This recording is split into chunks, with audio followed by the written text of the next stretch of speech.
अवधूत चिंतन श्री गुरुदेव दत्त श्री स्वामी समर्थ तुमचं सगळ्यांचं आपल्या चॅनलमध्ये मनापासून स्वागत आहे। 30 तारखेला पौर्णिमा येत आहे। पौर्णिमेच्या दिवशी तुम्हाला कोणत्या सेवा करायच्या आहेत आणि अधिक मास चालू आहे।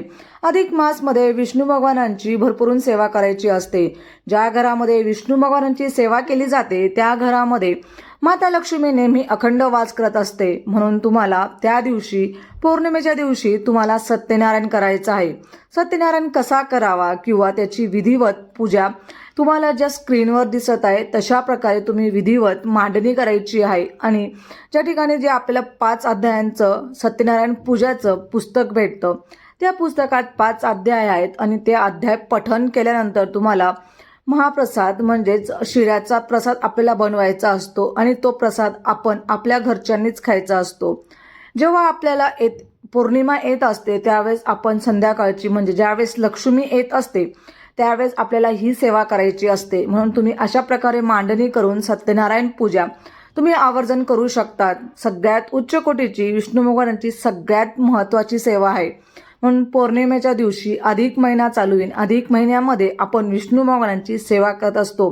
तुमच्याकडनं सत्यनारायण अधिक महिन्यामध्ये झालेला नसेल तरी पण तुम्ही एकदा पौर्णिमेच्या दिवशी असा सत्यनारायण तुम्ही करून बघा। तुमची आलेली कामे सगळे संकट दुःख दूर होऊन जातात आणि सत्यनारायण पूजा केल्याने आपल्या आयुष्यात नेहमी भरभराटी येत असते आणि माता लक्ष्मी ही प्रसन्न होत असते। स्थिर लक्ष्मी राहते। जे कमवून आणलेलं असतं ते आपल्या घरामध्ये स्थिर राहत असतं आणि अखंड लक्ष्मी आपल्या घरात प्राप्त होत असते।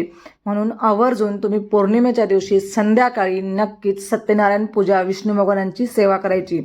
ज्या घरामध्ये विष्णू भगवानांची सेवा केली जाते त्या घरामध्ये माता लक्ष्मी प्रसन्न होत असते। म्हणून आवर्जून तुम्ही पौर्णिमेच्या दिवशी नक्कीच संध्याकाळी तुम्ही सेवा करू शकतात। 31 तारखेला सकाळी 11 वाजता चालू होणार आहे आणि ती आपल्याला दुसऱ्या दिवशी समाप्ती होणार आहे। म्हणून तुम्ही नक्कीच संध्याकाळी ही सेवा करा म्हणजेच तुम्हाला खूप छान अनुभव येतील। आवर्जून करून बघा।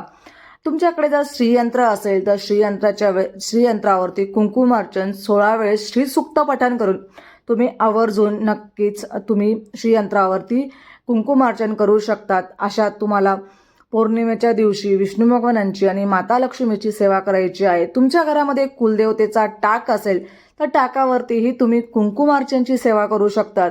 म्हणजेच आपल्याला विष्णू भगवान माता लक्ष्मी आणि कुलदेवतेची सेवा करायची आहे। धन्यवाद। श्री स्वामी समर्थ।